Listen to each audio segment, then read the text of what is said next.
Our next expert is already there. Thank you, Ramsateesh ji, for joining in on my request. So Thank this you. is session 10. We are going to start. Am I audible, visible? Yes. Yes, Is my presentation visible? yes. Yes, only a few seconds. I'll give just introduction to the title. He's taking his presentation on hill settlements at risk, integrating CCA and DRR. We welcome Dr. Ramsateesh. He's an associate professor in the Department of Architecture and Planning at Roorkee. And Dr. Ramsateesh Pashupuleti is a registered architect in Sweden and India.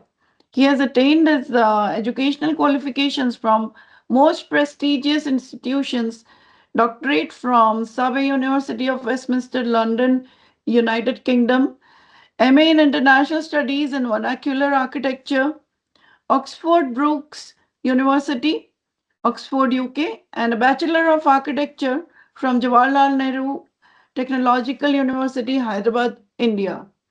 He has gained interesting working experience from UK, Cyprus, Sweden, and India, and currently working as Associate Professor at the Department of Architecture, IIT Roorkee. He founded Civil Design Lab at IIT Roorkee and carries several research and consultancy projects.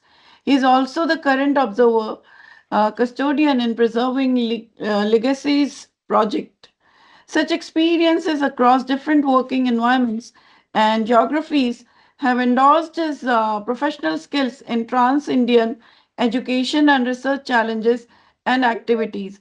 His original quest of knowledge has contributed for designing culturally responsive environments in post disaster recovery in South Asian context.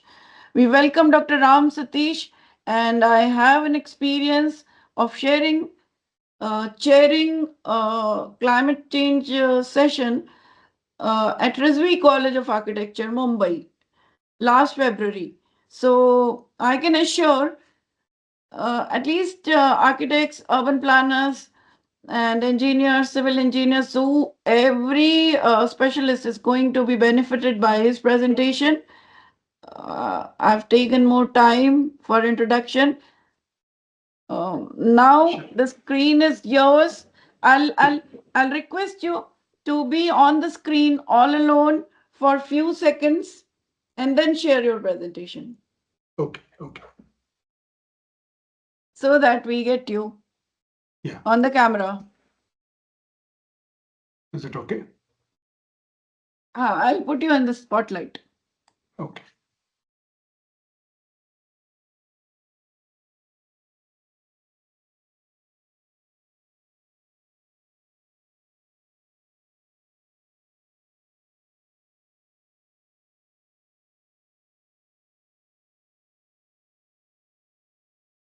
Yes, you will. You can share your presentation now.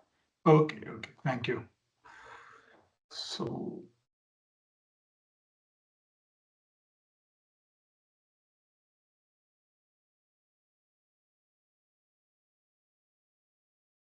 okay. Is this visible? Yes, it is visible. Okay.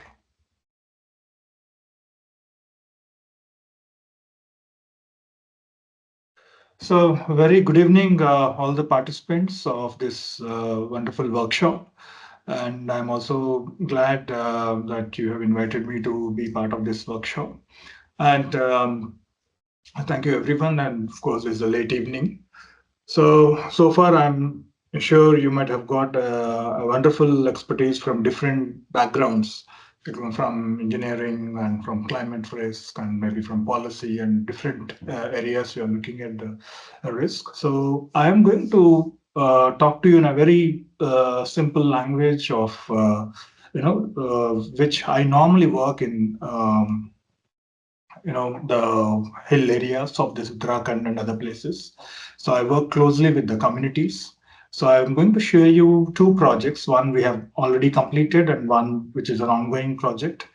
So I'm going to talk to you about what we have interacted with these communities and what we learned from these communities. So my topic title is Hill Settlements at Risk and Integrating CCA and DRR. when I talk about CCA, climate change adaptation and disaster risk reduction. So first of all, let me give a very basic understanding of the hills. So in fact, if you look at this photograph, there's a variety of mountains which you can look at it. On the left-hand side, on the topmost, what you are actually seeing here is the Himalayas, where there is a Kali River in the center. On the left-hand side is the Indian part of Pithoragarh side, and on the right-hand side is the Nepal. So you can see the landscape, though it defines two administrative boundaries divided by a river, but if you look at a landscape, they have a continuity within that approach. So similarly, all these are referred as the Himalayas, and all these Alps, and all these are mountains which are referred as folded mountains. So because there's earth movements which happens from millions of years ago, and then how it started colliding with different plates and tectonic plates, and that's how we found different kinds of mountains. So one is we commonly refer as folded mountains, and if you look at Mount Fuji, where you have these volcanic things, Kilimanjaro and all this, where there's a volcanic processes which happens inside the earth. So we have the block mountains, we have the different kinds of external and internal processes which actually evolve these mountains. So there are different geographical processes which encountered within that, not only with external atmospheres but also the inside process in it.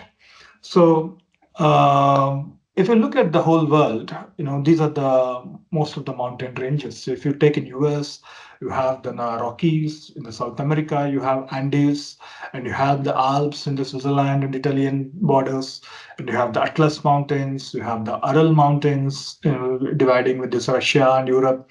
You have the Himalayas, of course, the Hindu Kush mountain regions, and again the Ethiopian highlands, and we have the Great Dividing Range of Australia. Now, these are the very global picture of where all these mountains exist. And if one has to look at the mountains, they are one of the important resources, the freshwater resources. So that is where most of our water resources actually come from, and also they actually hold a large number of biodiversity. Whether it is a flora and fauna and everything. That is how many of these mountains are responsible for. So, of course, there are a wide variety of reports on this. We have national parks, we have biodiversity zones, we have, which actually today they are facing a huge amount of risk because of ongoing climate changes, ongoing disasters. You might have just read yesterday, Los Angeles with the forest fires and how it has affected 30,000 people to relocate, and you might imagine that what happened to these flora and fauna in those areas. So in that way, we need to understand that all this Hindu Kush Himalayan region, though we can see from Afghanistan, Pakistan to Nepal and India, of course, the northern part of India where you can see, and also, of course, 80% of the Nepal is fully of the mountain regions. And there are also major river basins, whether it is Brahmaputra, Ganges, Indus, everything comes from these mountains. So if you look at it, what are the drivers of change in the mountain systems? So first of all, we talk about the environmental drivers, so where we talk about the land use choices, where which are actually derived from these both policy and practice levels. And there are socio-ecological systems, because how people use these resources, whether you're going for mining activity, whether you're expanding your highway in the mountain systems, for example, are you expanding a highway with the border resource processes, or are you also looking at how we can conserve these national parks, what kind of values these particular environmental values that these mountains give us. Then there are social drivers. On one side we have the population migration, not only the tourism flowing into the, like today, if you read the newspaper, like the whole Manali and all this Himachal Pradesh, there are so many people who are stuck up there, and they are trying to rescue those people. And because we are not able to, we are not prepared to handle that kind of mass tourism activities, especially in the snow and ice conditions. Whereas in the countries like Sweden, when I was living in Sweden and other things, at least they are prepared to deal with the extreme climate situations and how to deal with the snow and ice conditions as well. And also with the migrations, because many of these higher altitude people, they keep migrating to the lower towns, which is also putting a pressure on the urban areas in the lower areas.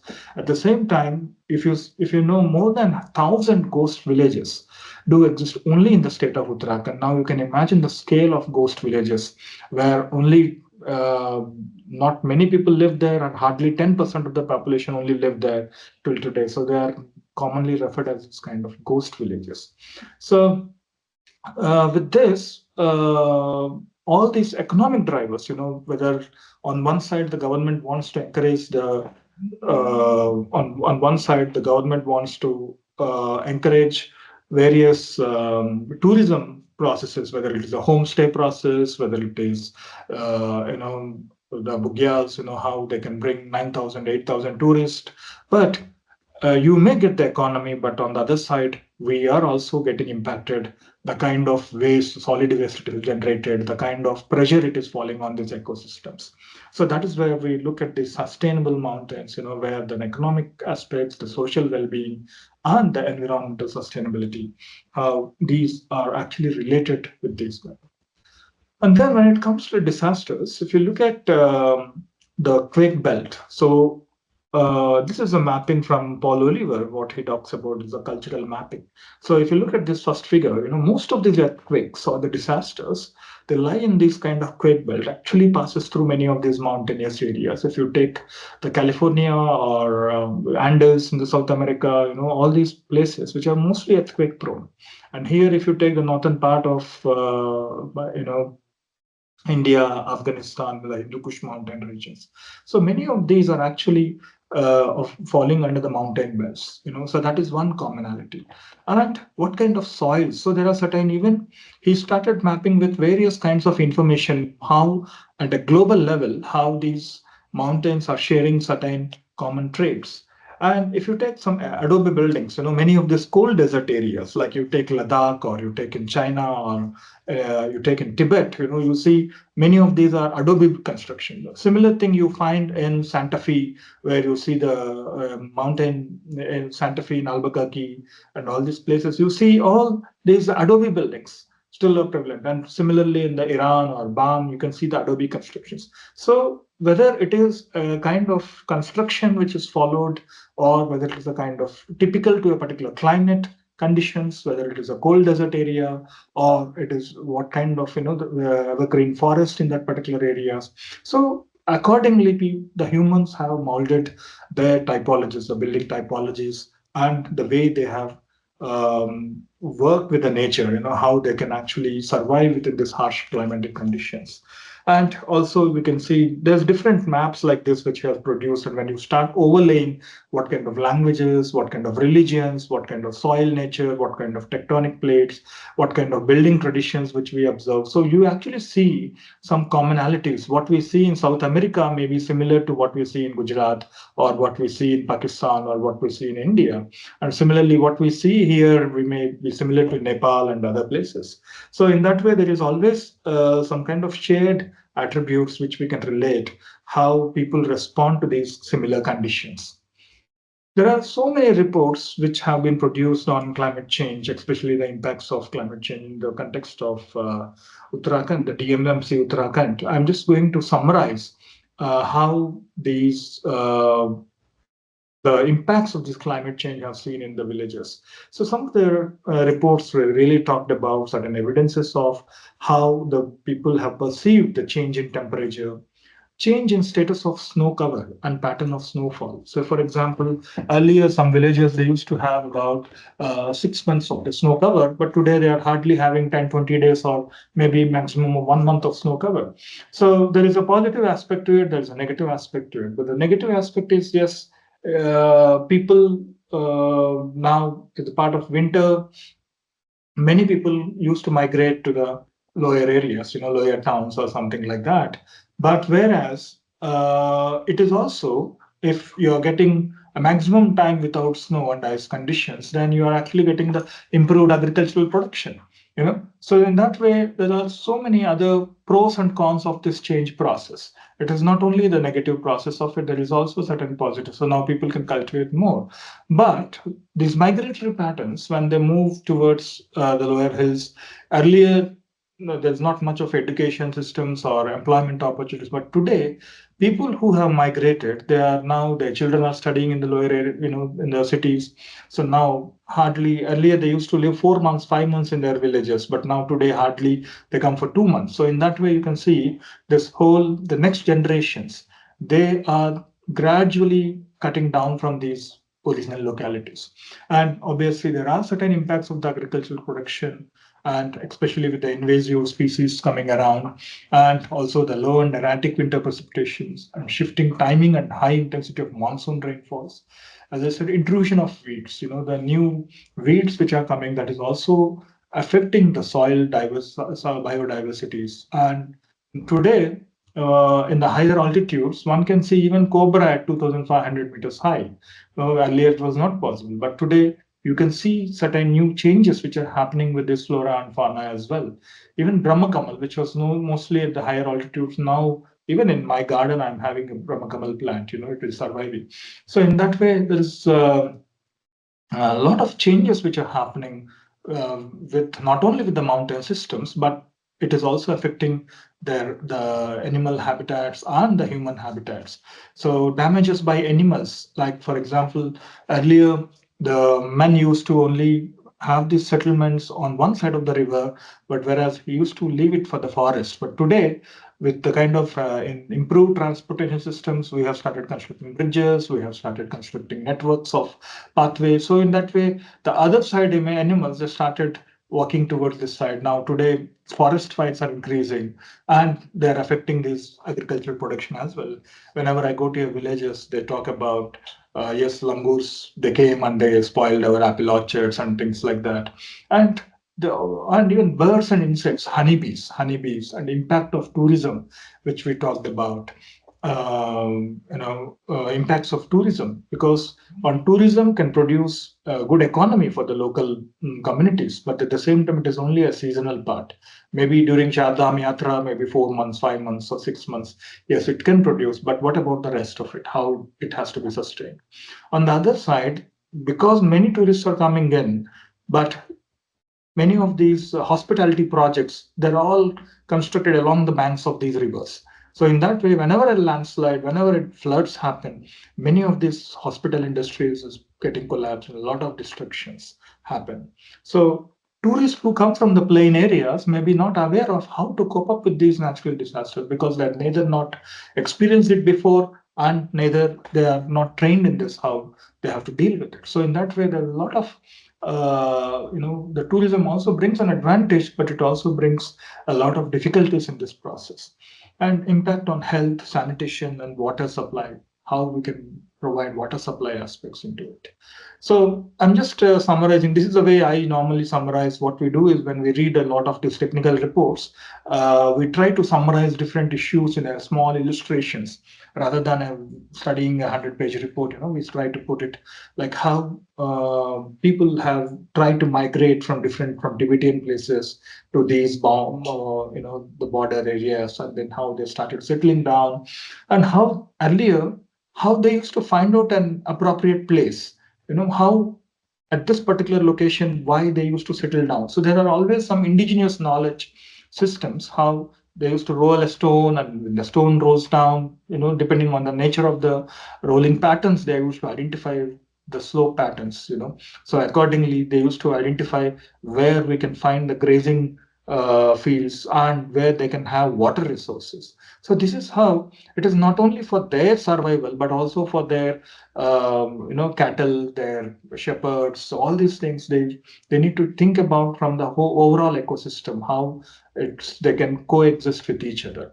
But this traditional knowledge plays an important role. Even the way the birds trip around, the birds movement talks about how people recognize these movements and the timing. So in that way, they also think about the frost timings. So in that, whenever we interact with these villages, they tell a lot of stories with us. And Also, there are physical vulnerabilities, there are social vulnerabilities, and there is both direct and indirect impacts of this. So when I talk about these mountains, at least when I started looking at the mountains, I used to go to the villages. I used to look from an architectural perspective. But, we look at the buildings and we look at the roads and we look at the villages. But what I realized was it is not just a buildings or a roads or a small built environment component, but it's a larger structure, of these space-time phenomenon, where we talk about these mountains are formed with these underlying topographical conditions, which changes in a geological time. Today we say Saraswati Nadi used to exist, but but it is no more seen anywhere. Now, in that way, different things are changing with the topographical process, which which is a natural system which changes in ecological time, and over it where we place our public linkage system, whether it is a road network, whether it is that's where the blocks and plots and the buildings and the components. So most of the architects, we mostly talk about the topmost three part of it, and maybe urban designers, we talk about these the middle one. And whereas ecologists, they talk about more of these flora and fauna, and the hydrologists talk about these river systems and everything. But what we are missing actually is how we all need to understand this whole process in an integrated manner. So this is where the landscape approach started, evolving in our minds. And then at that point of time, when I started working in different villages, I developed this kind of framework called how we can look at the vulnerability both at meso and macro and macro, meso, and micro levels. What happens with the component level? What happens to the underlying topography level? What happens at the public linkage systems? Okay, so how each of these are interdependent to each others. And similarly, how people perceive these risks, how the global part of it, the national part of it, how they cooperate, and how the communication, the risk communication happens. So similarly, from the disaster point of it, we also look at what was the pre-disaster, during disaster, and the future risk part of it. So kind of a simple guidance which guided us, to understand why we are not able to integrate the CCA and DRR. First of all, when you briefly talk about climate change, most of us will talk from a very macro scale, So maybe we talk about, yes, the global temperature is changing, maybe all these coral reefs around this Pacific Ocean, yes, they are impacted. So we talk about that scale. And whereas disaster, when we talk about, yes, the tsunami have hit this Bandaik, or whether it has hit Uttarkashi, we talk about a location specific. So we are basically aimed at the actual disaster event at a disaster level. Whereas the climate change, it has more of a long-term implications. People may say, yeah, for the last 10 years, we can see the snow cover has reduced from 6 months to 2 months or 6 months to 4 months. There's a long-term implications. And here, the spatial scale challenges. So here we talk about, again, these respective localities which are prone to occur. Disaster may occur at this point of landslides prone areas. But whereas in a climate change, yes, we may deal with global scale or continental or even intercontinental level, which is coming at a meso level. Temporal and functional challenges. When we talk about temporal and functional challenges, first of all, in a disaster context, yes, many NGOs come forward to work with it, and they are mostly there. They are based on a contractual agreements. Okay, I'm going to do this reconstruction, I'm going to do this relief operation, I'm going to do this particular product, which I'm going to do a capacity building. So mostly they are bound with 2 years or 3 years or something a time bound. Whereas the climate change process, we are agreeing with the long-term things, long-term adaptation strategies. We have the climate change adaptation strategies. We have the national action plans, all these aspects. So there is a differences in the function of the agencies. How each agency is defined. Yes, he will be doing a kind of village reconstruction. This NGO will be doing of restoration of these ecosystems. This and so in that way, each and every task are involved. But the problem is they don't relate with each other. Someone comes, he does this work and he go away. Someone comes, he goes this part of it work and he goes away. So there is always some differences in these functions of these agencies.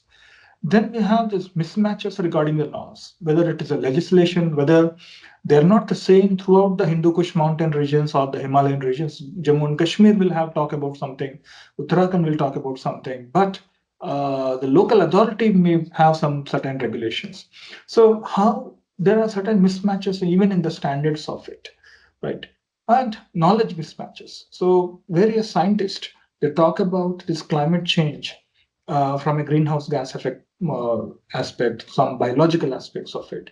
But whereas architects and other cultural experts, sociological aspects will look at it, a different aspect, but they all some tiny thin threads, which are connecting these different scales of knowledge, different data sets. So this is where we could see that this is the reason why we are not able to integrate properly with the climate change and the disaster risk.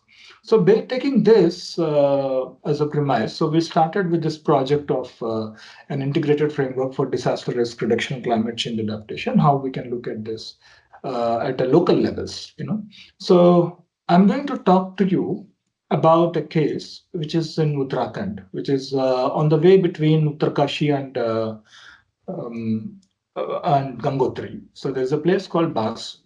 In fact, this place we have accidentally encountered when we were studying in other villages of Harshil and other places. We were doing some case studies. And when we went to, for the very first time, when we went in, I think it was prior to Corona, when we went to these places, we could see a lot of buildings. They are affected due to a recent landslide which happened in 2012 floods. And 2012 floods, and they are actually day by day these number of buildings which are actually getting damaged is increasing. So we thought, yes, there is something beyond a disaster. They are not directly affected; they are gradually affected. So that's why we started looking, and every year we used to go to this particular place, observe it, and that's how, fortunately, we got this project also at the same time. So if you look at it, this is how we are talking about the location, where we have the Dayara Bugyal. I think some of you may be familiar with the treks, So we're talking about this Raital and Barsu. These are villages. This is a larger context of it. So on here we see the Bhagirathi River on the bottom, and you have this Asi Ganga on the top. Okay, so this is how the system exists. So when we looked at the oral histories of these people who migrated as the Rajput communities, so in fact, from almost 16th, 17th century onwards, many people have migrated. So initially, their great grandfathers, they came to Purola, then they came from Rajasthan, and they came to Purola and Karadi. Then they go to the higher altitude beefs, and where they were not able to sustain with these harsh climates. They moved to Thar, and then finally they settled at Basu. This is a kind of small journey how the communities have traveled to higher altitudes and moved back to the little lesser altitudes. So every community has a story like this. So what you can see here is the ecosystem. You can see the small village, a small village, and can you see a river? A small stream going in between these saddles of this village. The mountains. So on the right hand side, a small hill. This is called Giri Pahad, and it's called Swarigat. Swarigat and Giri Pahad, the name itself comes from because the people have kept this name because every time some stones or something pebbles or some slides are happening, that's how the name comes from Giri Pahad. And what happened was there is in 2012 floods, there's a small part of a big chunk of land which actually fallen down. And if you look at the social map of this is the Bhagirathi. And you can see the Barsu and the Asi Ganga or the top of the near the Bugyals.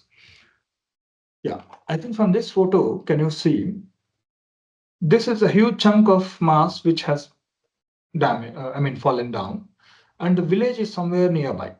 It's about 2 kilometers from here by walk, 1.5 to 2 kilometers by walk. So it's not the village itself has not fallen down, and what has happened is from there the land subsidence, gradually one can observe from 2012 till today how gradually these buildings are getting affected. On the right hand side you will see these garat is basically the traditional water mill. The water mill, they run with these streams, and then many of these water mills. They are basically chakki mills. So they run by water. Today, almost 60,000 garages are abandoned in this particular landscape, in state of Uttarakhand itself. So these are the traditional knowledge systems. Today, what you can see is many of these are abandoned. And many of these villages, some story like Bahasu exists in many places. But I'm showing you at one detailed case how we approached.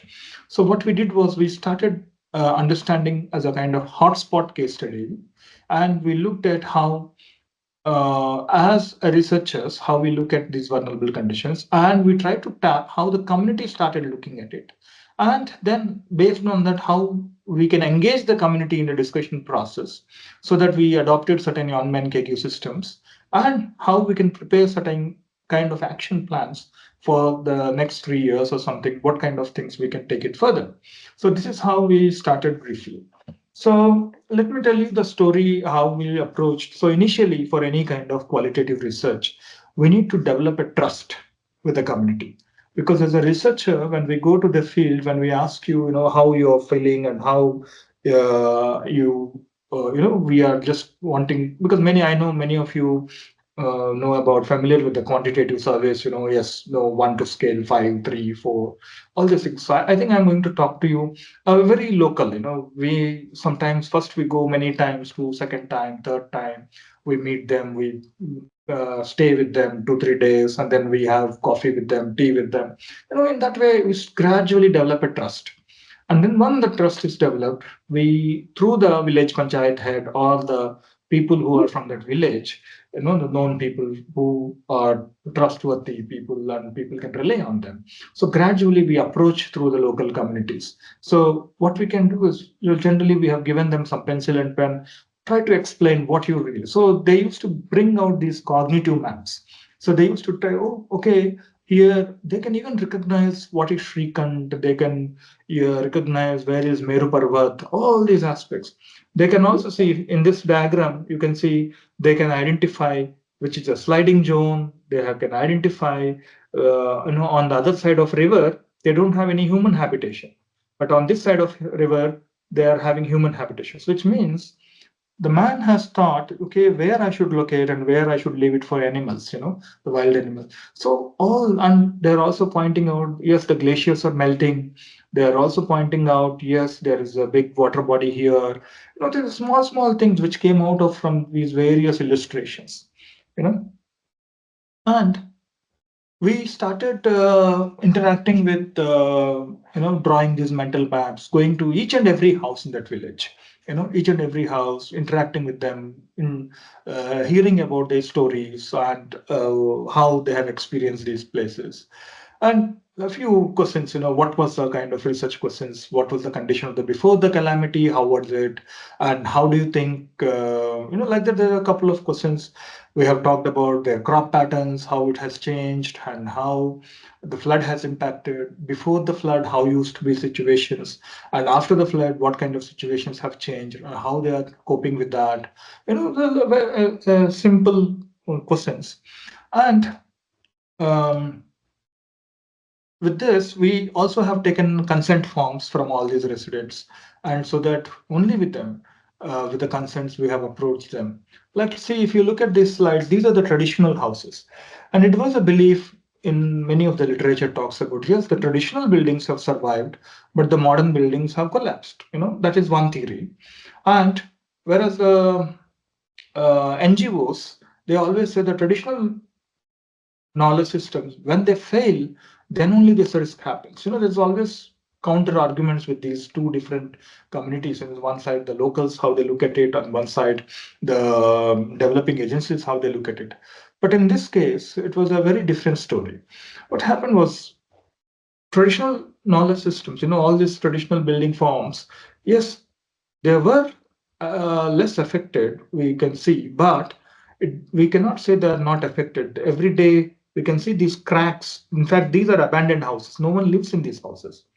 Okay, so people live there, though they live in a small house next to it, but still they, with that passion of living in that house, they make it as a kitchen or something, or that you can see this bottom, they store it, they use it as storage because they see that a lot of cracks have appeared for the past 10 years. On the right hand side, these are very modern buildings. The top one is hardly 2-year-old building, which is constructed with a proper brick and concrete house. But every day you can see the kind of cracks it appeared in 2 years, you know. And we thought, yes, there is some problem with both the modern and the traditional buildings, but we were also encountering some new buildings which are ongoing. But you see, though despite of having many guidelines how to construct and what kind of structural measures we should take, but they are not strictly followed because they employ the local masons who are not trained in these technical measures, you know. So you don't see any sill band, you don't see any lintel bands or anything in the new constructions. So now that actually made me aware that yes, it's not the problem of the new construction whether it's a brick and concrete, but it's also something with to do with the technicality how they are guided with. You know, similarly, these are sound enough for the past 400 years through 200 years. This whole village have survived many earthquakes. But why all of a sudden the last 10 years, why these houses are gradually getting deteriorated? You know, so these are some stories we started looking at, and when they started mapping these, they used to talk about, you know, they used to bring a lot of narratives. Like for example, they say there are so many peaks, and there are also Srikanta, and they're also talking about how it survived in 1991 earthquake, and then, you know, so they bring a lot of narratives. So what we did is we used to transcribe all these narratives in this kind of formats with all these. Let me tell you a few narratives, you know. Sometimes how different scales are related through the narratives. So every house when we go, they used to offer us a tea, you know, a black tea in a small steel glass. They used to offer a black tea. We were wondering, you know, why earlier when I used to go to them, they used to offer me a white normal milk tea.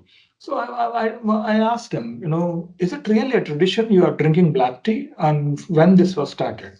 Then they said, this is not a tradition. This has started very recently. Then I said, why you have started? Because every house is offering me a black tea. Okay. So then they said, yes, we used to have earlier the cattle, which is sufficient for our population. Today, either our population has exponentially increased or the cattle population has decreased. So now, whatever the cattle is able to offer milk, that is not enough for our community. So either now we are depending milk from the plains. So the milk packets are coming from the plain to the hills, and in order then it is added an added expense to their lifestyle. So in order to avoid that, in order to cope up with those added expenses, now they started changing their habits, you know, and they converted from the milk tea to the black tea, and all the community are drinking black tea. You see, a small tea story is telling you now about a cattle, whether it's a population of a cattle or a humans, and dependency on the plain areas. And not only that, if any one of you travel into mountains, you see the many women, they have this small bag at the back and they will be going around. You know what they are doing? They're actually collecting the dry leaf from the mountains, and they're actually bringing those dry leaves, and they have in these houses, you know, if you look at these house forms, in these house forms, the bottom area is actually for the cattle.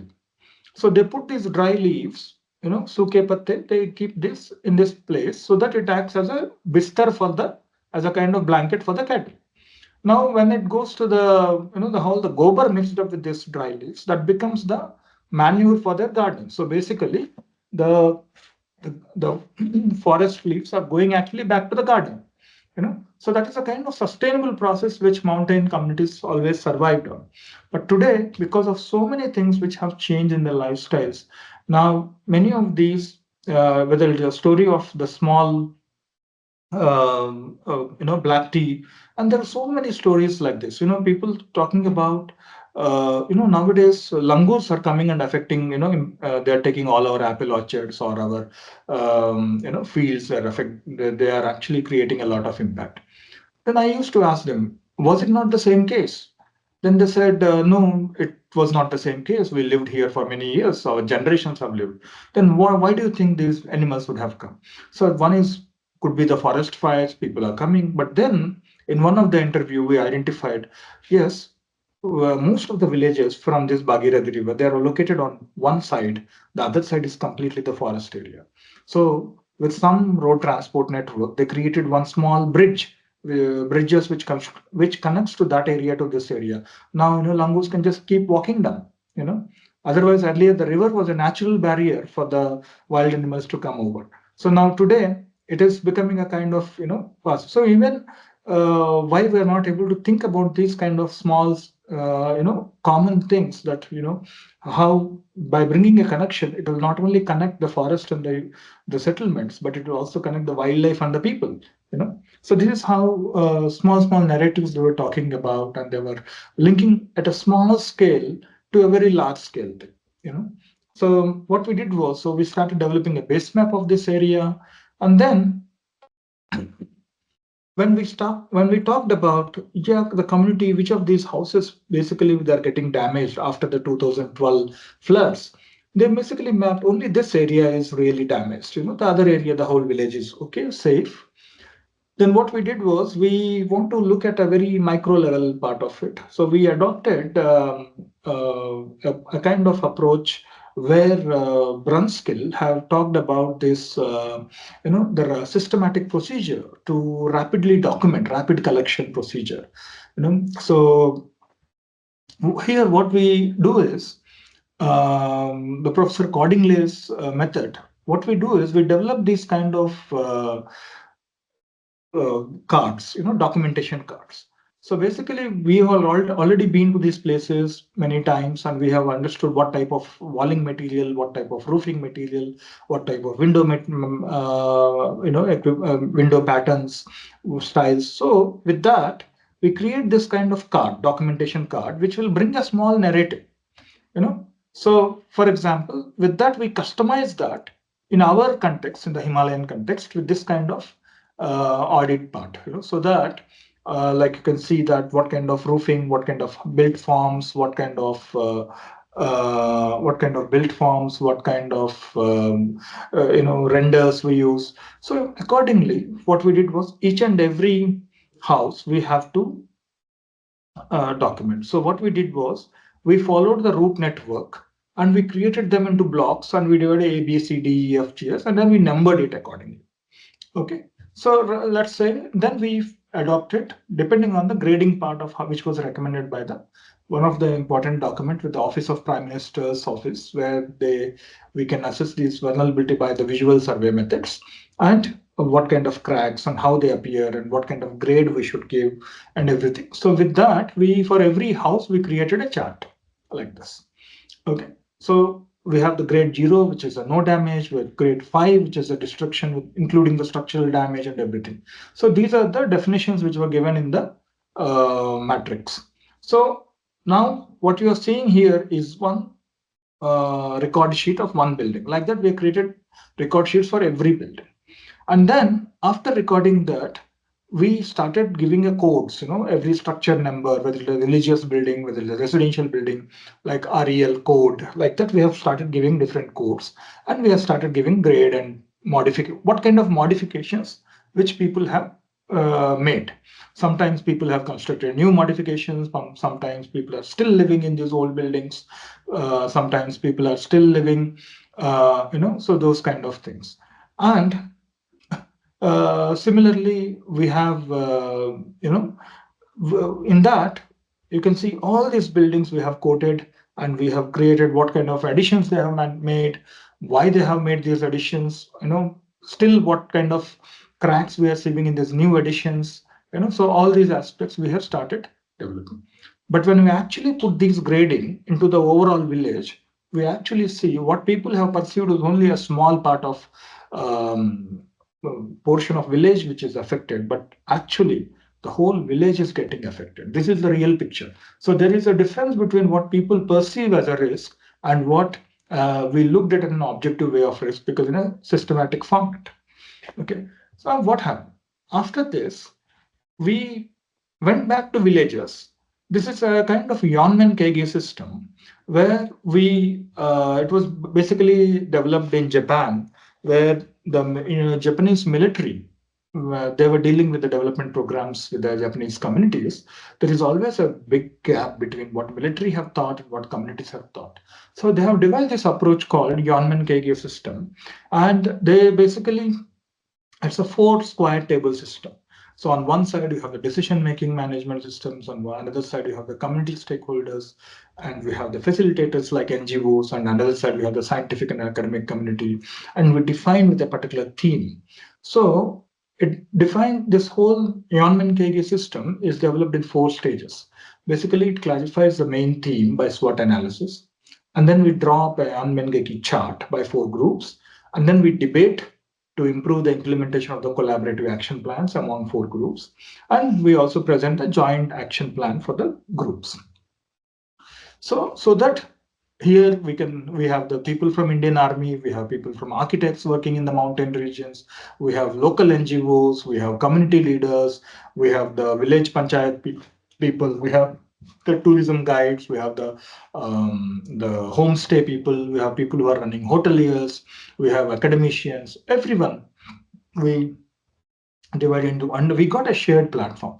And fortunately, uh, in fact, the villagers were very thankful to us because this is the first time they are on the same platform which others are also thinking about the same part, you know.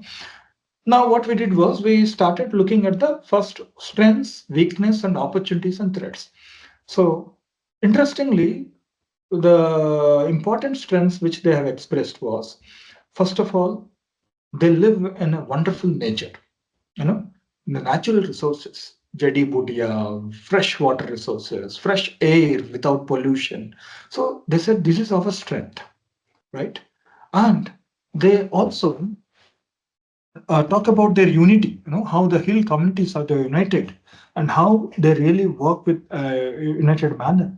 Their arts and crafts, their belief system, they're proud of their belief systems. They're proud of their cultural festivals. They're proud of their way they cooperate with the communities. You know, they are proud of their sacred groves, you know, and they're also proud of their Sremdan. They call it a Sremdan. Say, for example, if someone is building a house, so each of these villagers, what they do is they come and either they collaborate some work or they donate something, and they also for them technology is also a strength for them. And very interestingly, you can see that the migration is also referred as one of the important strength. Similarly, the same migration is also referred as a threat, and the same migration is referred as a weakness. Similarly, we talk about technology as a strength, and similarly, they also mention the technology as a threat. You know, so in that way, they started looking at defining their strengths and weakness. You know, one of the weakness they talked about is the transfer of knowledge. What their elders had, that particular local knowledge system, nowadays it is very difficult to transfer that knowledge to the younger generations. There are various reasons to it. Like for example, you take the garat. In the garat, you don't need to any electricity or anything with that, but you can actually rely on the natural systems. So that used to be a nice social congregation space. That used to be a kind of a small cultural economy, you know. But today, 60,000 garages are abandoned, either because now we are depending on the electrical systems, you know. So in that way, whenever I go to a village, I ask, okay, do you know where is a garage?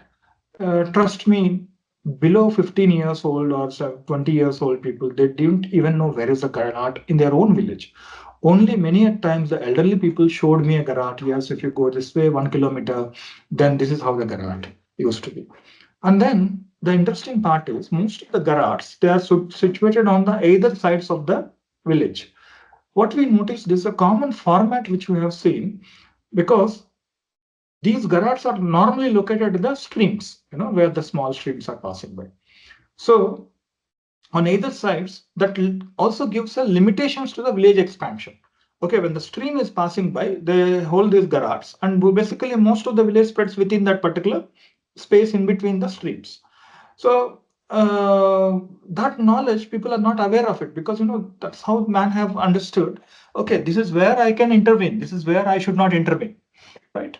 So, and then they also talked about weakness. They said, yes, many of the DRR policies you guys are making sitting in Dehradun or in Delhi, but you don't engage us. This is one of the important comment which almost every villager who was participant in that meetings, they said, you don't engage us. When you decide something, you decide in your 4 table AC room, but how you take us our views as a priority. And also training, and how we are missing the skill development, and especially with digital things, how we need to relate with that. And also the real-time monitoring information access, how we can get an access to the real-time informations, and learnings from the previous DRR, and incremental overflows, and predicting from the natural responses, so all these aspects, and improper waste management. So all these aspects, they talked about these weaknesses. Similarly, now you see very interesting disaster, they said it is a threat for them.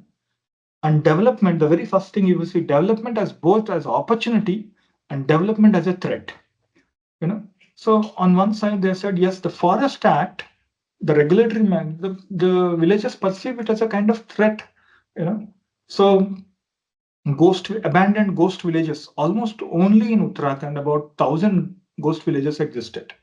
And they're ever increasing because of a lot of migration patterns which are happening, right? And similarly, there's alternative energy systems, how we can incorporate those things. These are the opportunities which they really need to look at it, right? And how the middlemen, that especially with this agricultural productions, how the middleman plays an important role, depriving these mountain communities, right? And the improper homestays. Yes, the government is giving so many subsidies, but how there's a two-way process in homestay. On one side, sometimes who can convert their homes into homestays. As a result of that, the new people who are coming from plains or Delhi, Dehradun, or anywhere, who is not aware of the local cultures and customs, how they bring new cultures into the picture. For example, I was interviewing a person in Mukba. Mukba is a place where the Gangotri deity is kept for the next 4 months or 5 months. They say all the houses are made of deodar constructions. Okay. And they say, yeah, we are happy to make it as a homestay, but we are afraid of something. People come from some other place, they bring daru, they bring liquor, they bring chicken, which is spoil our sacred nature of that place. So which means the on tourism can even affect the local cultures. So this is one thing. And I think many of you know that 9,000 people went for this trekking purpose. Mass uncontrolled tourism. People go for this. Even Chardham Yatra. So many people go around. But when certain disaster happens, how their waste management, how, especially in India, we need to really understand the Swachhata and Pavitrata. On the name of Pavitrata, we are compromising in the Swachhata, but there is a very thin linkage and thin difference between these two things, So this is something we need to look at it. On the name of sacredness, we are compromising in the, the wellness of that particular place, So this is something we need to look at it. Like that, they have discussed so many issues of this. So we map out all these aspects in different, whether it is a aspect that medicinal herbs are decreasing, whether it is a knowledge transfer, whether it is uncontrolled development, predicting the natural responses, traditional farming methods, and adaptive reuse. Hundreds of buildings are lying abandoned because many people have migrated to the lower towns and they may not be coming back. In that way, there are so many ghost villages. There are Cheni concepts which have evolved. The Cheni concepts is basically, there's a cattle sheds, which gradually nowadays some NGOs are working forward for how we can convert them into homestays, how we can identify these, how we can bring the local technologies. And similarly, how these government schemes, sometimes they are promoting, but sometimes they are not helping in a direct way. So these are some things which they have put it up. So what we did was, after listening to all their voices, we started brainstorming them. So then we given a chance for each of these group to discuss among the action plans. Okay, how we should deal with these are the issues we have identified. In next 6 months to 12 months, next 1 year, what we should do, next 2 years, what we should do, next 3 years, what are the actions we should take. Then what happens is then we have to change the caps and the shoes. So the academicians will become community, community will become decision making, decision making will become NGOs. So now they have to come and they can pick it up out if they find it irrelevant. So now what they do is um, so sometimes you might have thought that it's relevant, but the other people said it is not relevant. So in that way, we exchange the shoes 4 rounds. Everyone will come into the other shoes and look at the same issue in a different way. And in that way, we started compiling all these things, and giving certain codes of that, how community preferences in the decision making have changed and other aspects, training and education. So like that, we started drafting these action points which they have given, from different perspectives, and also prioritizing. So what we did was, okay, we started looking at prioritizing these actions, how which of these groups have voiced upon it, how we can improve these schemes, how we can stop the out migration, so that we can support the small scale industries, how we can customize the tourism policies to control and the solid waste management and the homestay process and everything. So all these things have come up, like about I can say roughly a good 10 points which has come up through the bottom up process. So I can say that because the project has also some limitations. So after that, what we have started doing is we have given back this to the communities, and they also said yes, they are also opening now. Okay, we may not be able to do all the 10 of it, but at least we can start with something. So now one of the project which we are linking up with these garages. So now some of our students are actually working with these garages, and they're basically doing some kind of interventions within that. And fortunately, we have got following up with this, we got another projects which we are working on. So this is also a project which is funded by DST, Department of Science and Technology, under the free scheme. So we are working in the district of Pithoragarh. Okay. And in this Pithoragarh, we are actually working with the Bhotia communities, the Rang communities, and there's a 4 valleys. So these are the migratory routes. So people travel, they have earlier they used to travel from Tibet and Nepal to India and India to Tibet. So 4 months, 5 months, they have a winter house and they have a summer house, and they used to bring the products from there, and from there they used to kind of transhumance routes. So after 1961 war, many of these routes are closed. So now only they happen from Milan Glacier to here, and the last most villages to the bottommost, maybe Munsiaria, Dachula is a kind of base for them. And till today, they are having a lot of interesting cultural environments. So, in fact, the Brahma Kamals, they follow certain rituals. They follow every 6 years, every 12 years, they follow certain. Recently, we have documented Kandali festival, which happens every 12 years. Okay, so there's a kind of flower which blossoms in 12 years. So basically, this is treated as a not good for this ecosystem. So they believe in such a myth. In those myths, they need to cut down those things. So all the communities come together and they clear those Kandali flowers as a kind of curse given to them, and then they clean that particular ecosystems. So what we really need to understand here is how the communities have related with their myths and their religious belief systems with the ecosystems.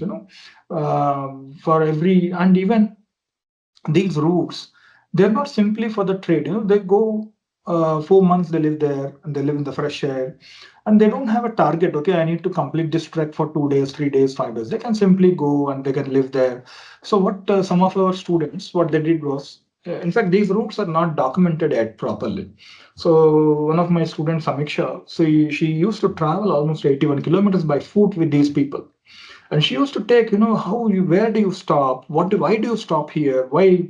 Because whenever they take their cattle, or donkeys or horses or whatever, and then they need to identify which are the choice points they really take a base. Where are the marketplaces they live in? What kind of festivals they look at it?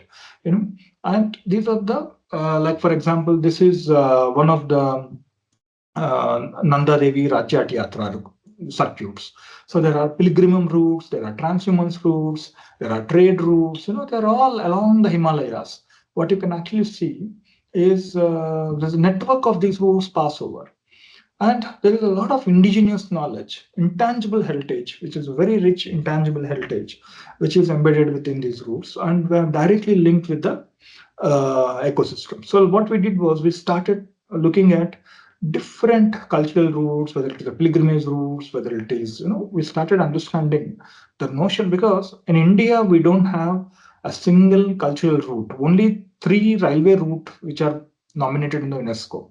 One is the Shimla and Darjeeling and Ooty. These are the railway heritage routes, and GT Road is in the nominated list, not in the tentative list. So they're not inscribed yet. So what we are trying to do is we are trying to document all these things first of all, and doing a digital documentation. So that's where we are actually going to the villages. In fact, these are some of the villages we are. This is in Johar Valley. There are four valleys: Johar, Chaudhans, Dharma, and all these valleys. So we are actually, these are the routes. So these were there, existed for many years. And what we are doing, we're mapping down, and through the people's narratives, we're mapping down and we are talking about how the temperature is changing, where are the landslides. So for example, this photograph, when we were doing a survey, the landslide happened, a bridge has collapsed. So we have to wait for 4 or 5 days, and then only somehow what we are actually seeing is a river. So immediately the community made a temporary bridge, so that the sumo can, can pass through. We actually traveled in these kind of places. So what we are actually looking at it is how these routes, it could be a small bridges, it could be a pathways, it could be a choice points, it could be how these are very important for the communities and how we are actually looking at three aspects. One is digitally documenting all these aspects. The second aspect is we are developing a kind of risk-based assessment. How see many of the times we do with the GIS and everything, we do with the data which we get from the Pithoragarh district, and that we already have developed a lot of maps and everything. But what about the point cloud data? How the people's experiences could be brought into this. So that is where we are right now working with the communities and working with some NGOs and as well as in one of our preserving legacies project. So we are tapping the people's experiences in that particular process. So this is a kind of process we are looking at. If you look at the cultural roots, we need to digitize this, and we are developing some kind of inventory, and we are creating a metadata creation. Then what we were using this for an Arches platform, using the Arches platform, and especially which is from the Jetty Conservation Institute. So what we are doing is we are applying the CDOC ECOM database systems. And right now we are, of course, I'm not able to show you the full because the project has not been completed, but at least I can tell you how we are taking it. And say, for example, here we are trying to create a kind of semantic understanding. Let's say we are pulling the data right now. Okay, let's say someone have uploaded enough, some report have talked about a particular temple which is under the risk, and in our study, someone is talking about a particular river. Which is talking about the flood prone area, so maybe they are talking about the same region. How different data sets could be related. So that is where we are created, and we are also working on this lidar scanning using photogrammetry tools. This is actually a geotagged video systems. When we are actually passing by, it talks about, so that we keep noting down all these important cultural elements. In Himalayas, we don't find a very monumental scale like we find in plains. Here we find sometimes a very small tree under that, but it is very important, very significant for the communities they live. For you, it is not really a big building. For them, it is a much important for them. So what we are trying to look at it is, we started looking at what communities, what is significant for the communities, and are they really under the risk? How we can capture this perception of the risk. How, even why these routes are important. Now, whatever the roads you are seeing, the BRO or whatever, they're making it a flat routes. But whereas in olden days, even if it is a shortcut, people used to take long cuts because they know that this is a place which is a landslide prone area. So they used to go up above the hill and come down, so that they're a little safer rather than falling. So now, how this knowledge system will be also useful for even planning these route networks. So this is something, the future perspective, the position of how we need to look at these transportations in these mountains, how we can tap these local knowledge systems, how they have an idea of these medicinal herbs, and how they should knowledge have an idea of how they really need to what kind of, so we are actually now pulling up this database. So how this, we are building this database management in the IIT Roorkee, so that it is called mark. Our project name is called mark. So basically this is called mark, means mapping ancient and historic roads using geospatial tools. So we are creating a network, say for example in MANIT, and maybe some of you are working on this particular project, and have published a paper, you something. So how we can relate, on the same temple or same place, how many databases we can link. So this is a kind of work which we are right now. And this database can actually work as an informatory, and it also can be a repository, and it can be also supports in the analysis process. So we're trying to, later on we'll be developing a kind of self-learning tools, which I don't want to discuss at this stage. So these are the two projects, and apart from that, we have just started one more project of endangered wooden architecture program, where we are working on it, where we're using the drones and everything for the digital documentation of it. So just to summarize my whole lecture so far, and this is like my poem, which I normally, whenever I sit in my villages, I write with the narratives. I'm going to read out. This is my thank you slide, I can say. You can just listen to it. If you don't like it, please forgive me. So this is a small poetic expression which I make about Himalayas. I played in a golden sun, shivering in frozen snow, seeing peaks and melting glaciers around me, sleeping, playing with flowing, noisy streams around my village, sleeping with glittering skies looking at me. Our village has one Chakki mill that ran on water streams. Chakki mills on hills is a local till that tills until the water is still. One dark night, a thirsty cloud burst, cursing all of us, our fields, and our homes. Left nothing more, pouring more and more. Nothing more, nothing more. A politician came and said, let's move from here. An engineer came with a tie and said, let's take the stream there. Another colored tie came and said, let's expand the highway. Tie and ties came together, but never tied together for promoting better and safe environments. Today, highways expanded in hills, cutting rocks and trees. Broken nest with happening dust all around. Birds flew away with fear, leaving tears in the eyes, without knowing where to rest and make their nest again. Streams disappear, Chakki mills have perished. Local economies diminished. Villages started moving down with an expectation to flourish, leaving their forest, land, and air. While leaving, he turned back to the hill peaks and said, we were born here and grown up with you. We are not sure where we will die. You are so high that no single tie had understood you. Let these ties come together and try together to understand better and build back better. And I hope and wish that you will never die and never let us die. So I think um, this is what I'd like to conclude on. Uh, so now, what to say? I'm speechless. Anybody wants to express anything? Because I had been expressing, and we are now all speechless, and your uh, presentation had been amazing, just amazing. Thank you. And it was like listening to a story sometimes, listening to conversion of some technical methodology very softly changing into community participation. Then you have the typologies, and then you have the bylaws referring, and then finishing it, wrapping it up with a poem. Wow. Like applaud. If we had assembled here, so we would have applauded first, and then we would have asked participants to ask their questions. So I invite participants to raise their hand if they have any question here. Yes, Rajat. Participants, no. We have coordinator only for the question. Okay, yeah, please. Yes, my colleague, coordinator. Yes,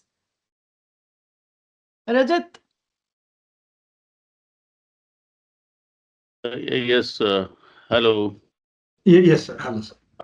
Very good presentation from you, and very enriching presentation also. And I was just wanted to praise you only. There's no question. Uh, the best part that I find is like it was a community engagement, and in fact, we here at MANIT did it also. In Unnat Bharat Abhiyan, we adopted 5 villages and went through the development of those villages on Yeah. the similar kind of metrics that you have followed. And I can definitely say it with authority that it is very interesting to work with villagers or rural people and to learn their lifestyle.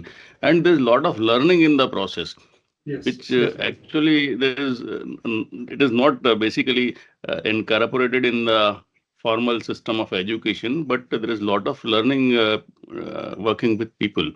So Yes. I just wanted to say it on your behalf to the whole of participants that this is actually what is needed in the education system nowadays, that there has to be a community engagement. The academicians should go to the public and work with them, and there's a lot of knowledge that comes through the process. Yeah. Thank you, sir. It's a very Thank you, good sir. presentation from you. Yeah. So we have now with us.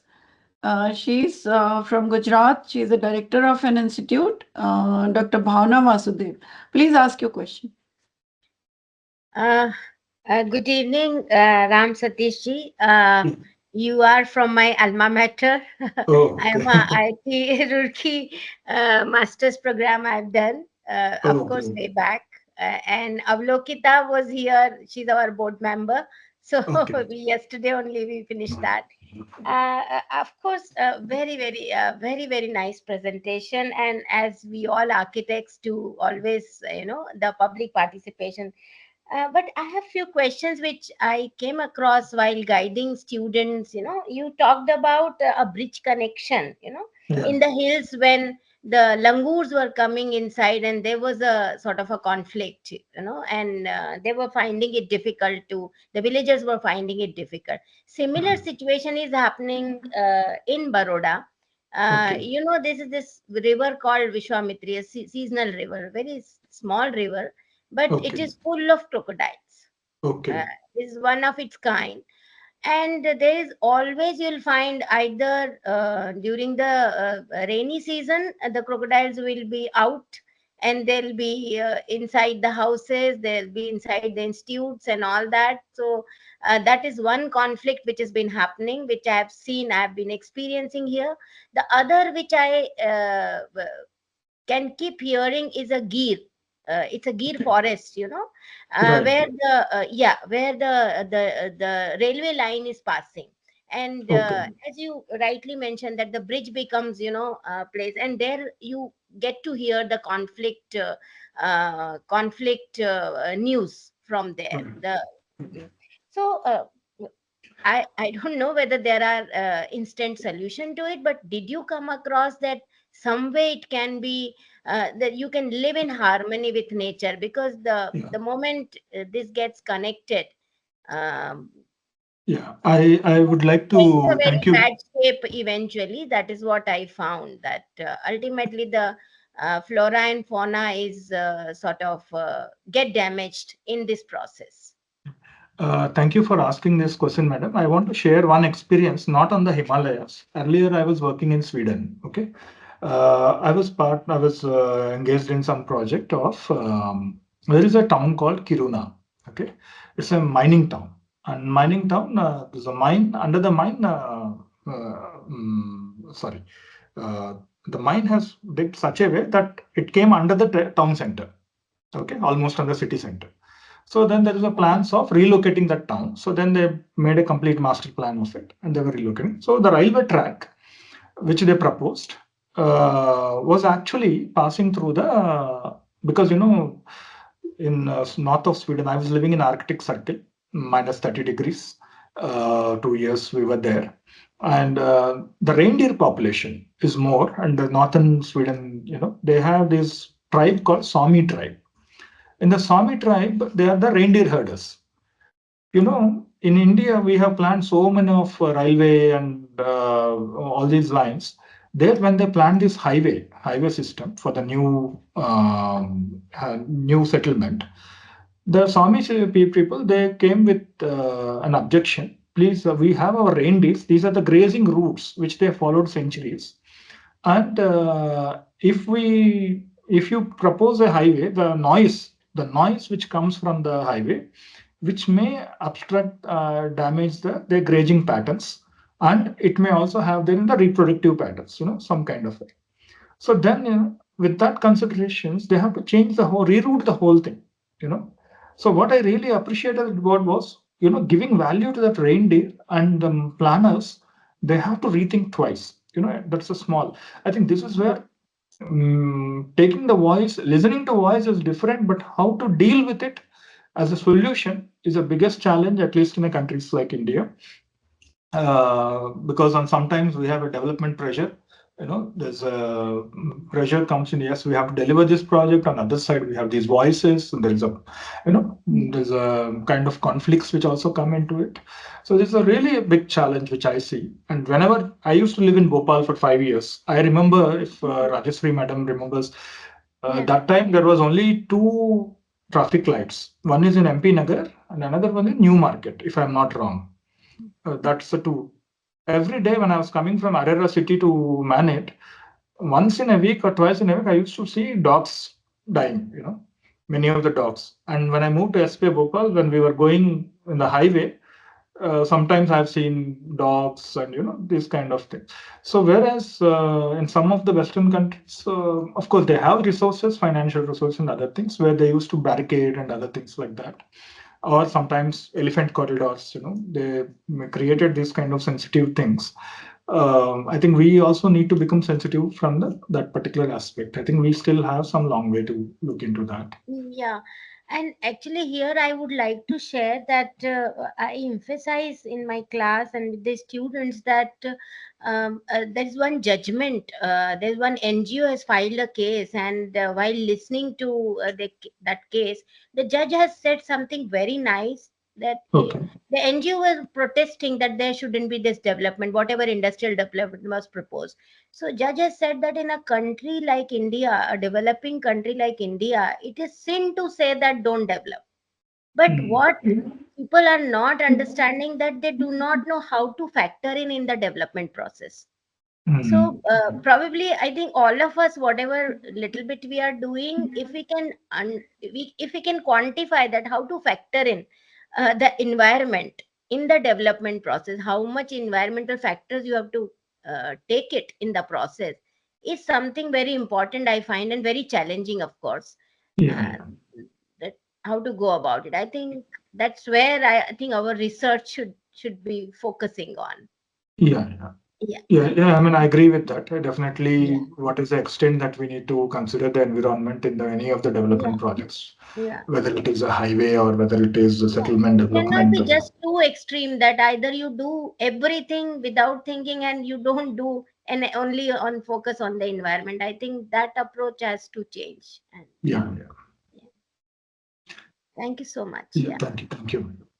Ramsateesh ji, what you said was when you used to go from the sports complex Yes. through Planet down the hill, that you are talking about, no? Right? I was living in Arera city, that I don't remember. Eco City. Akriti Eco City Akriti side. Eco City, yes. So that time, only except in New Market, I was not having any traffic light. Today, now I think there are many like in Chunabati and all. That in those days, that's a huge. I mean, 8 minutes. I used to only take 8 minutes from there to here. Today it might take little more, but I could see a lot of dogs. At least weekly once, I used to see. this kind of So documents. you came here in 2008 when it started, or Yeah, later 10. on? Yeah, 10. 10. 10. So you can imagine, like I'm staying here when I was 1 year old, like staying in Bhopal. Yeah. So I joined MANIT in maybe I came here in 1989, and then 1992 was my final year, Okay. and we had no traffic lights. Yes. Yeah. I've seen Bhopal with no traffic lights at all. There are so many things I mentioned to my audiences, to my students. I also write it in my paper regarding the rains, regarding all these experiences. What you said is earlier when we used to go down the Manit road, वहाँ पे wall नहीं होती थी. So Okay. my one of my classmates, Parul and Jasbir, Parul was very fond of driving. They used to hit the pigs. There, at that time, the pigs used to be there. The Okay. walls were not there, and from the slum area, pigs used to come there, and वो लोग गिर गए थे. Bhavna remembers. Bhavna is also my classmate. So Okay. one more thing is there during the rains, no, Yeah. we as kids we used to take umbrella on rainy day. We never used to like be afraid. Right. In fact, on rainy day used to be very beautiful in Bhopal, Yeah. hilly Yeah. area, That's and true. we used to stay in Shamla Hills.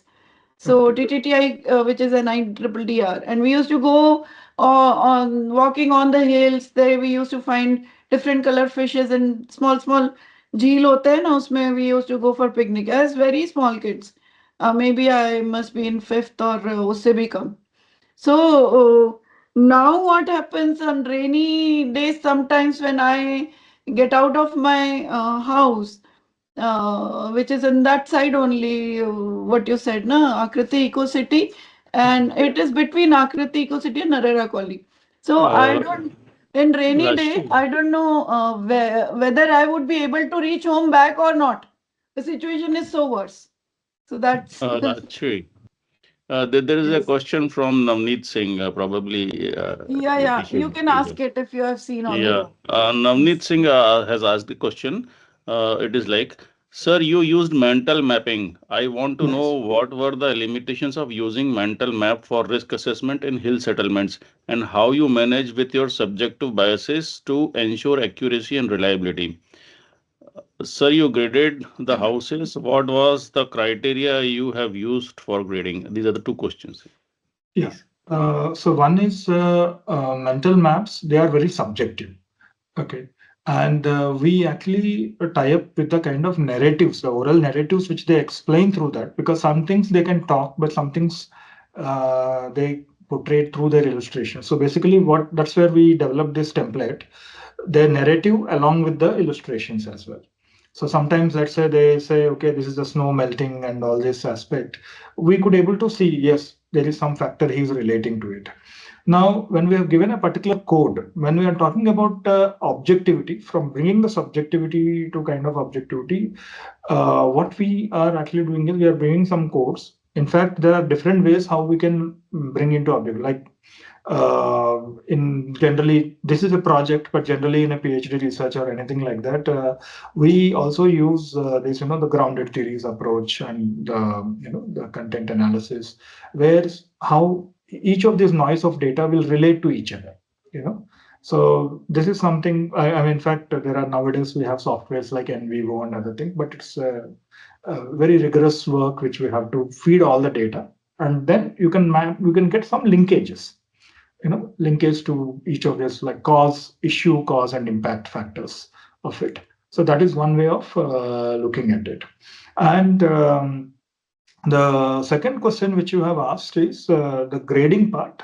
What we did was, because these are not from the structural side, we didn't tested everything, but from the visual grading part, we have followed a particular criteria which was suggested by the one of the document from the Office of Prime Ministers from Japan. They have given us some kind of criteria how we can assess these buildings. So, for example, if there is no damage or anything, there's a grade 0, and there is a structural damage, and they have given different criteria. So by the visual grading, so that's where our template is framed with the photographs as well. So there is a visual narration there, and then there is a we are translating. We are actually giving a kind of coded description for each building. Let's say, for example, this building has been modified.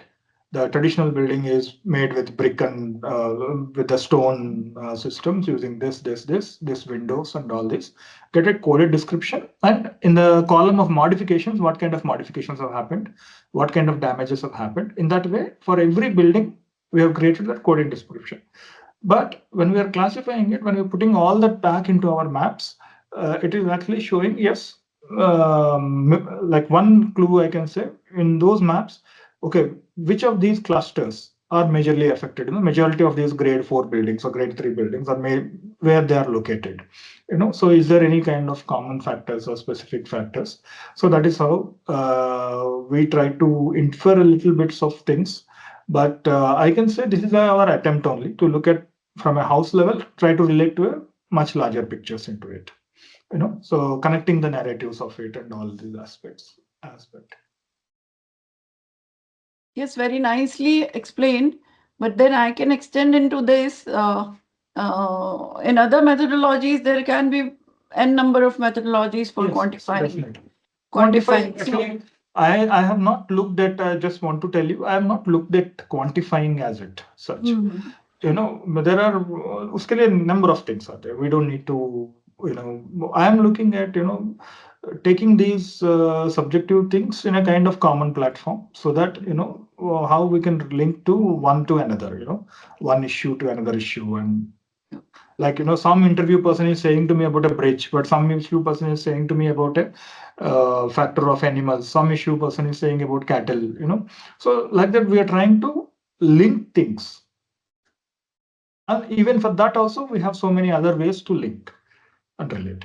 My next project also, which I showed you, that is also we are looking at different ontological aspects, where let's say you have worked on a particular temple, an archaeologist worked on a different temple, an anthropologist worked on the same temple, and sociologist worked on the same temple rituals. Now you see, connecting the data is very important. So that is where we are creating in our second project. So we can say to the participants that if you are a civil engineer, you can do Yes. it in a different style. An architect planner can do it in a different style. And depending on your specialization, you can have your methodology finalized, right? They No, can be. I mean to say, what we are doing it purely from a very qualitative approach. Okay. Yeah. Okay. What we are trying to, at least we are building a data into it, but there are ways how we can interpret the data. Like in my second project, it is completely digital oriented. It's a completely coding software will work and it will relate the data. A to B to C D, it will relate. But within the first project, it's a very more of engagement oriented. But what I can see is the grading aspect is as per the IS codes only, like grade 0 to 5. And many things I've observed, they are as per our IS code and MSK scale. Similar to that, because it was Indo-Japan funded, so we followed the Japanese part of it. But this is not for even judging something. This is actually to showcase to the people, so that what people have imagined and what people's perception and what their objective way of looking at it, how they are relating and not relating. Yes, so we invite Lashram Babiji to ask a question. In last session, he could not ask because his mic was not working. Just check if your mic is working now.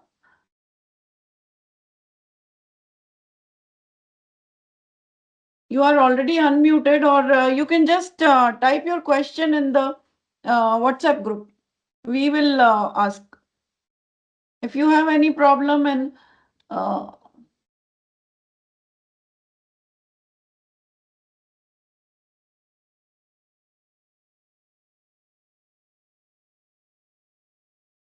you are already unmuted. So please ask your question or just type it in the chats of WhatsApp.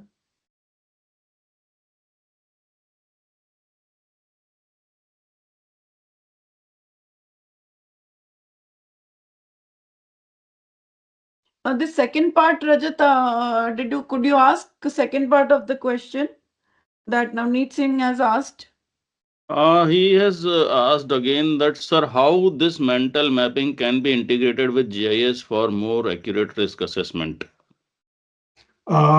See, I can say accurate risk assessment. That's what now I'm not saying for that, but at least we are able to map whatever. Let's say, for example, in the last project which I showed you, my student have walked and taken the maps of all these places. 81 kilometers she walked, and she literally spent 1-2 months only with the community mapping down and which are the grazing areas, which are the water areas, all these aspects she walked. Now, what happens tomorrow when we digitize all these things back? The next person which we are actually going back to the communities is the risk nature of risk. Let's say this temple, this festival area. How much of this, what kind of risk it face, whether it is a climate related risks, whether it is what kind of risk it has, So then we put the layers of this information onto this. But at least we are getting through the mental mappings, at least the first hand information, which of this point cloud data that we should look into. Because until that point, until this cognitive map comes, none of your GIS can only give when you have your data. Okay, but what we are doing is we're actually first mapping the data. That is what I'm trying to tell you.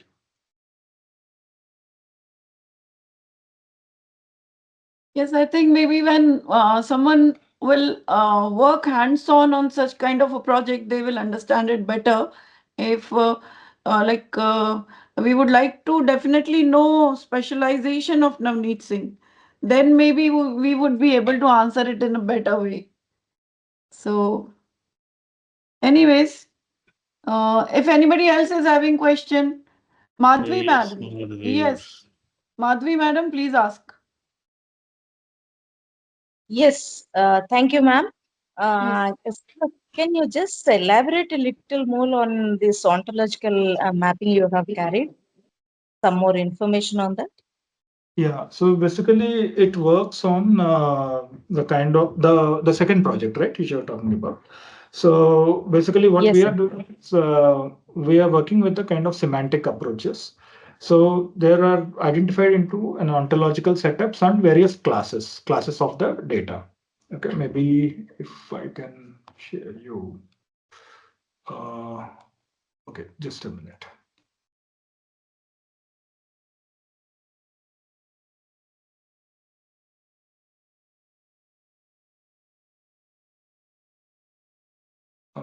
Is this visible? Is it visible for you?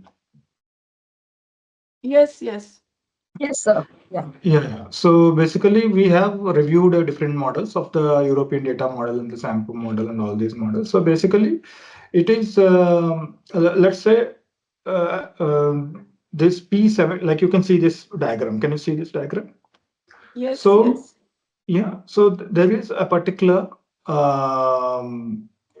different types of documents which will talk about the one particular object or something like that, right? So let's say, let me tell you how to physically explain. Now, these P1 and P2, like these are the nodes. Okay, these are the nodes, and you can see these are sort of properties. They're actually expressing the relationship between these classes. Say, for example, we have a temple, and as just now only I said, archaeologists have studied this temple in a different way, and an anthropologist have written some narrative about myths and belief systems about this. And so what we are trying to do is we are trying to bring some relationship between these classes of that information. Okay, it is actually already developed in the Arches database. So how, say for example, if you click on Arches database, Arches project, if you click on, let's say in India, they have done, what is this temple? Yeah, Amkasbag, the sample you are seeing here, right? Amkasbag. This is actually done by the the open space network thing. And for example, whoever is adding this related data, it will link those particulars, so that it itself becomes a kind of data repository, and it will create you, okay, from someone is talking about this particular Amkas bar, and someone has worked on this particular aspect, some other person have worked on this aspect, so it will try to develop some kind of relationships in that particular approach.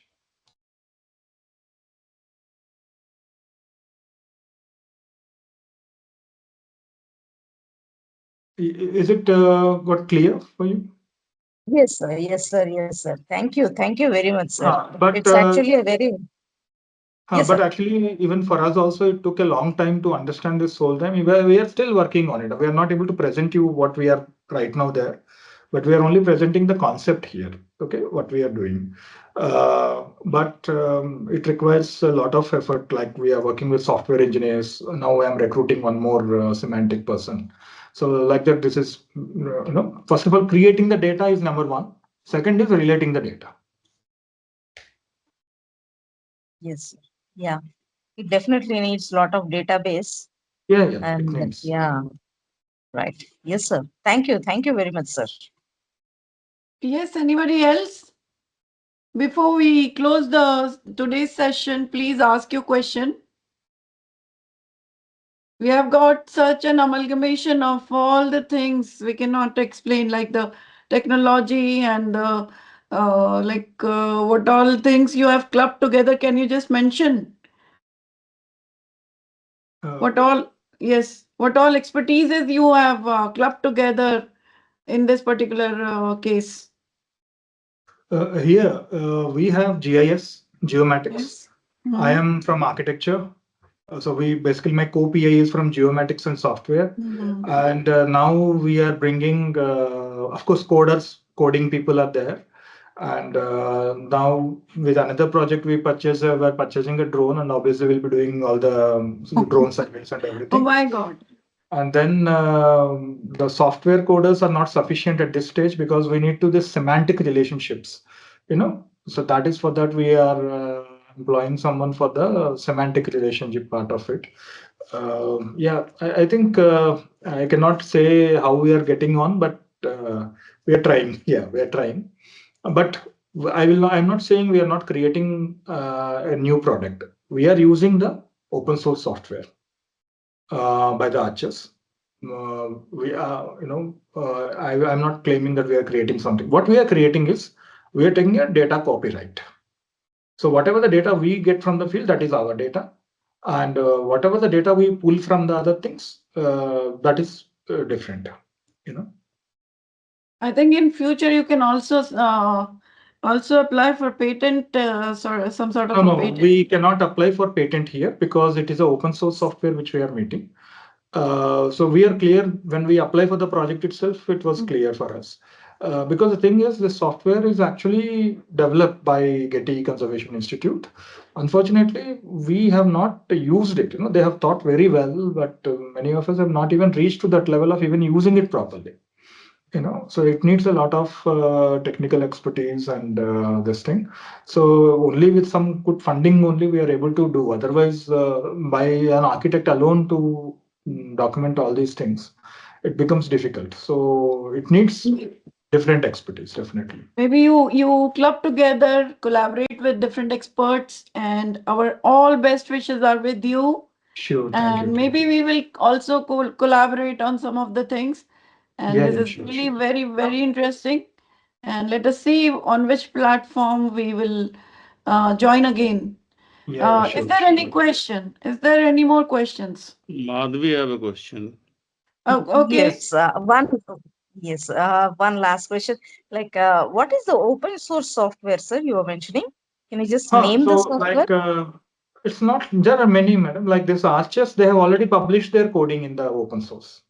So you can also use it, but only thing is you have to customize it. For customizing it, you need a lot of effort for it. Okay. Okay, so because they have used it, they have given it for the people to use it only. So they're not charging any money for us. And your funding source is from DST? Yes, funding. Yes. That NST MIT scheme? No, there's free Science and Heritage Research Institute. Okay, okay, okay, okay, okay. So if you don't mind, can you just share your mail ID? I would just like to get in touch with you. Yeah, I think it is there in my website. You can just type, yeah, maybe where should I'm just sharing in the chat. Okay. So I Rajshri ma'am, think if you can put it in the group, it will maybe be Rashri helpful for madam, she us. can share, I think. Yeah, you just WhatsApp me, Ramsateesh, and Yeah, then yeah. I'll share with all the participants. Yeah, or you can just simply type Ramsateesh Pashupuleti IIT Roorkee. I will get my page. We need not have it like you can just Google Ram Satish and you'll get it. I'll send. Yeah, Yes, yeah. I'll send. You just Google Ram I am not Satish. able to type here because it is not No, it's okay. accessible. It's okay. That's the Yeah. easiest thing I can give without Sure, asking you. sure, sure, sure. So, any more question? Anybody is having any question? We are again exceeding 9 o'clock, and he already joined us before time. So, I think Bobby ji, if you are, if you want to, Rajat, try karo na. If somebody is there, Purnima or Manmeet, uh, Laishram Bobby Singh ji wants to ask something, but Okay. he's not able to ask. His mic is on. Can he type? I told him to type anywhere on the Teams or on the group, but no response. I think accidentally he was unmuted many times, so accidentally he might have been. No, I don't know what is happening. There is no question from him, so let us assume it has been done He's accidentally. Yeah, Yeah, if anything, they can write to me. That's not a problem. right. Yeah, you yeah, can they share can the always email write. ID and they can write to me. Not a problem. Yes, so I think we would be winding up this session with a big thank you.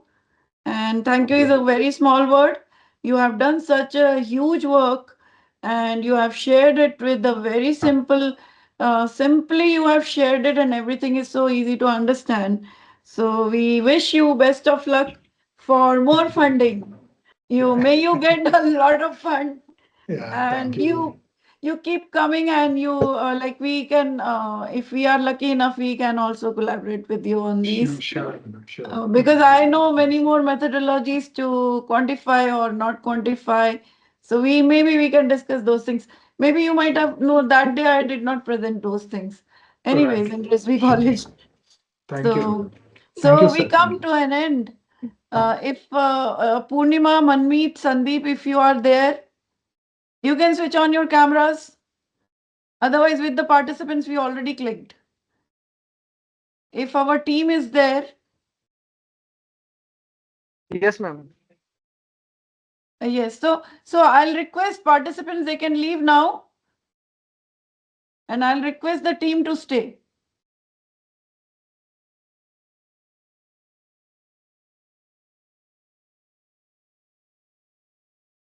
Manmeet and Sandeep. This is our Yes, team, ma'am. in fact.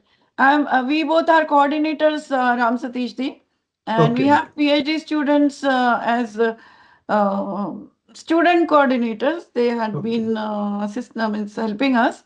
And Okay. even Mahima, if you are there, you can also switch on your camera. She's not able to join for last 2 days. Okay. So, okay, I have done that now.